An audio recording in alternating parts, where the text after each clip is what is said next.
folks, this is a response to Bill and Melinda Gates.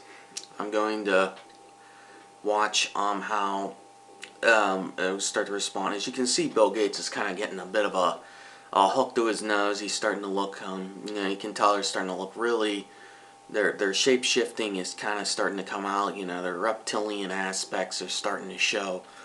Let's listen to what these Russians have to say.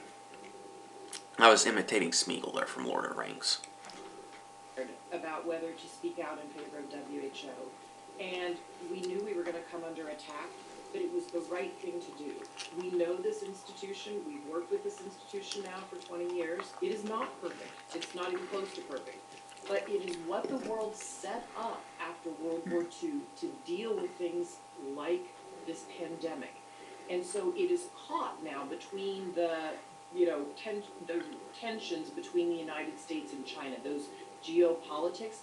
But we felt as philanthropists it was incredibly important to put our voices behind a partner we know to be true but imperfect. And what they're saying here is my precious, I can't wait to have hive mind. Yeah, they're going to create the Borg, is essentially what they want to do. That's what they're using this for, guys. I mean, seriously, they're using this to create a hive mind. So let's continue watching them. I think that they're really trying to set us up for something very, very problematic. At some point there needs to be a responsible plan for how the U.S. cooperates with other countries about health things. WHO is involved in smallpox eradication, and the U.S., our relationship with WHO is key there. Polio. Oh, he smiled there. See? That's lizard! Lizard! Smile, because he knows he's going to get blood and fresh meat. Human meat. And that's why this lizard's happy. What makes lizards happy is to watch suffering. These reptilians here are talking like this right now. Listen. We are close. We're down to just a few countries. That's very much WHO. As you can see, they kind of keep going too. US money, other countries give to that. And so, you hope that in terms of protecting people's lives, there eventually is a serious discussion about how the world works together. Even this issue of getting the vaccine out, we're hoping the U.S., in the same way it did step up for smallpox, malaria, and polio, that it steps up like it and HIV, that the U.S. does step up. And so the Congress seems very interested in the U.S. not being so... Let me point this out real quick. Look at his like to dislike ratio nonetheless. And as you can see, look at how he's cracking up the whole time. He almost laughed every time he's talking about something severe like this. He's not being serious in how he's talking. He's acting very suspicious, and his body language, if you look at the body language, very closed, very like hiding something, like the way he's behaving is very suspicious as a whole. And if you look at how they look over their shoulders, that can also indicate lying. So you guys have to learn how to read a body language. Body language says stuff that regular words can't say. And if somebody's hiding something, you should learn how to read it. It's just a simple fact. So just learn what someone is trying to convey, and that's what you need to do. That it's other countries that figure out these global problems. It creates a vacuum. It erodes the kind of relationship and admiration and self-confidence people have had in us as a country.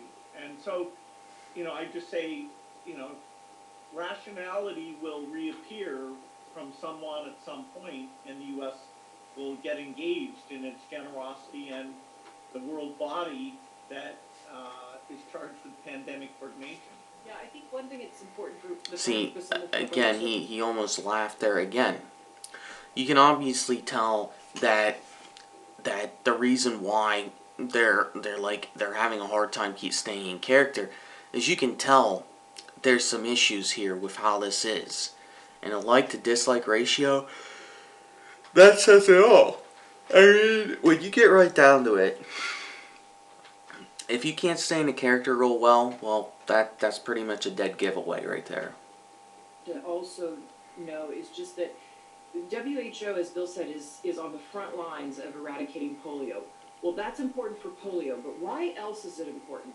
Well, when Ebola broke out in East Africa and it made it to Lagos, as we know, one of the most populous cities in the world, and Ebola came to Lagos, immediately those polio resources that WHO had, we had funded, Rotary had funded, immediately those resources got flipped, and that polio clinic got flipped to be an emergency response clinic. And they immediately went out and did all the contact tracing and quarantining. If that hadn't happened, we would have seen so much Ebola be flown to New York and San Francisco and spread all over the United States. So the world got lucky on Ebola. There are other hemorrhagic fevers out there. And so if we don't have a functioning WHO, But you see how they're behaving?